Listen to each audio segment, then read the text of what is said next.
I usually like to preface these videos with some sort of opening that's relevant to the thoughts I'm about to share, but every once in a while there's a game where I just need to dive into my thoughts, and I feel like this is one where I'm going to have a lot to get through, and to keep the runtime shorter than an hour of me just ranting, I'm just going to get started with this episode of Demo Diving.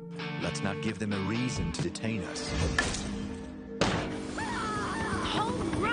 Developed by Red Thread Games and published by Spotlight by Quantic Dream, which is Quantic Dream's publishing studio that focuses on third-party games made outside the studio, Dustborn is an action-adventure game set during an alternate history of the United States that has become fragmented and divided amongst various sets of ideologies.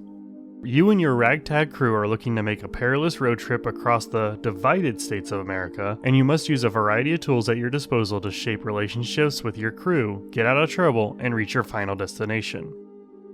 One quick thing I feel like I need to address is some controversy surrounding the publisher Quantic Dream.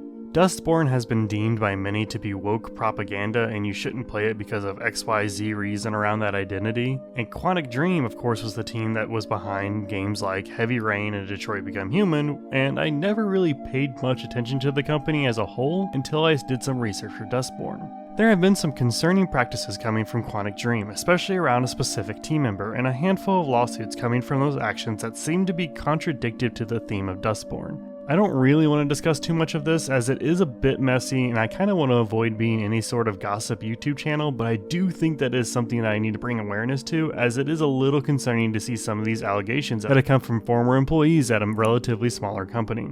Anyways, as for the game itself, the demo for Dustborn is set up in a way to skip over several scenes in order to maximize the variety of gameplay you get to experience. It is a little jarring to jump so far in time and miss out on context, but I do appreciate trying to let the player see as much as possible in order to understand if this game will be for them. The basic summary of what is going on is that you are Pax, a leader in the group of misfits who are part of a band but also freedom fighters? The execution of jumping and plot points is really just difficult to get through, as in one instance you're helping someone who's stuck under a bus, then you're covered in blood? Then you're playing a song, and then you're writing a song, and then you're claiming to meet your sister, and then boom, the police are there. And it was just really difficult to follow. Also, during the bouts of exposition given to you, whenever Pax is contemplating to herself on where she's been and the potential future, she keeps saying kid like she's talking to someone. So, we're finally back, kid. What you want about the man, kid? The only way we could, kid, will ever see of Pacifica, kid. Don't worry, kid. Maybe it's supposed to be the player, but it's very off-putting, and the number of times she says it just kind of rubs me the wrong way. The majority of the writing is a mixture of people saying exactly what they mean or feel, or just having characters talk in ways that no one will ever talk like. Rosa isn't here, Mom. She's in your heart. She's with us wherever we go. I'm sorry, but that's seriously?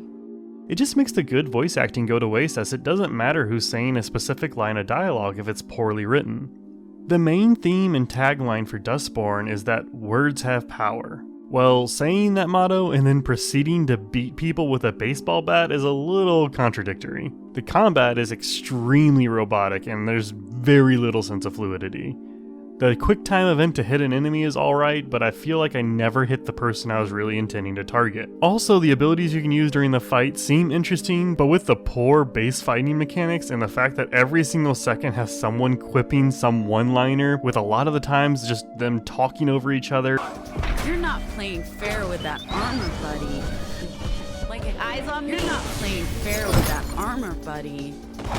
Carrying a baseball bat here, not a bazooka. Should have You know that's not what happened.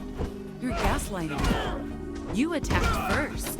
And then you end up hearing the same line after it had just been cut off, and I just ended up feeling like this while fighting. It still would lose. Little mouse fighting a scorpion, and that is final. Shut up! Oh my God, I don't care! Other issues plague the experience as well, as during the more serious moments, the camera control is given to the player to rotate the perspective, and while I can kind of see why this decision was made, it really keeps the player out of the conversation. Framing a conversation is vital in any medium where you're trying to make impactful dialogue by making specific decisions on what is in frame, or by gaining intimacy by having a closer or further proximity to allow for more visual storytelling.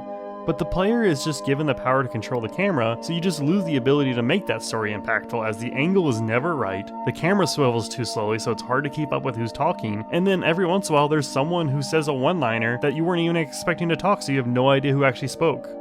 The camera being in the control of the player also ends up highlighting just how poorly the lip syncing was with the character models, and also contributes to the player disengaging from any chance of having an impactful story. We found some baseball gear. You know, I helped open the door from inside. We grabbed the gear and ran. That's the same bat you just used to fight Justin.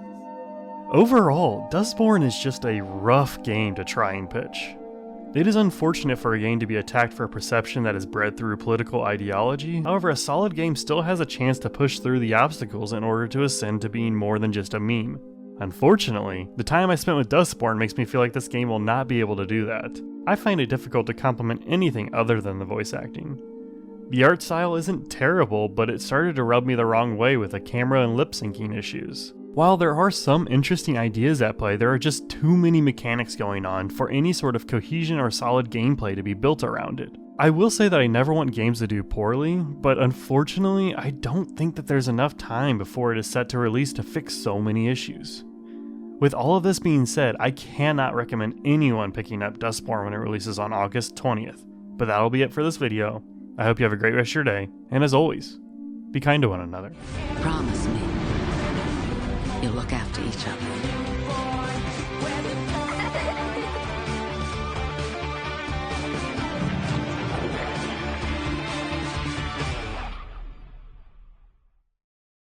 I will likely be ending my Patreon temporarily as I try to broaden things and keep pushing for higher quality, and I want to be sure that I've earned the support of those who wish to monetarily back me. Even with that, I still want to give shoutouts to Relativity, Naughty Dog is King, Chaos, and Kamikolo alongside all those sub to my channel. There's a lot of stuff I want to work on and maybe potentially begin streaming again, so join the Discord to keep up to date, but I will see you soon.